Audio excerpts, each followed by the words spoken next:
Tää on Empun ja Mintsun plus meidän kaverin kivivideo. Me ollaan siis tosiaan piirretty kiviin kaikki naamoja, niin me esitellään niitä sitten tällä videolla. Niin.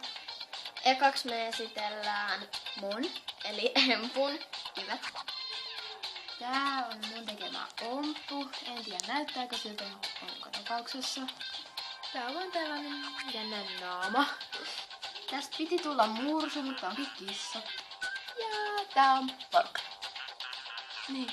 Tässä on siis mun, eli Mitsukaron tekemä joku mursu. Toi on Erkki, josta mä selostan koko ajan. Erkki. Tästä piti tulla ekaksi ihan vaan joku linnunnaama, mutta sit tulikin kokonainen lintu. Tästä piti tulla pou, mut mä sit vähän feilasin senkin. Niin sit se on vaan joku tollanen elämänlieni. Tää on mun tekemä mursuperhe. Tässä on niitä vauva. Tässä on niinku se veli, joka on kattonut liikaa telkkaria. Tässä on niitä isä. Ja tässä on niitä puska-äiti. Ja Mintsuhan siis tosiaan alkoi nauramaan. Tässä on ne kaikki. Moikka. Joo, moikka vaan munkin puolesta ja...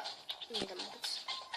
Joo, eli Mintsu vähän sekos, että nyt tulee uudestaan. Mulla menee hyvin. Moikka siis tosiaan Mintsunkin puolesta. Ja mun piti vaan sanoa, että supatkaa Mintsu Karo ja Emppu T ja kommentoikaa tonne alas. No moikka nyt vaan munkin puolesta. Joo, ja siis jos jotain häiritsi eikä tajunnut sitä, niin toi on se ompu toi punainen juttu tossa.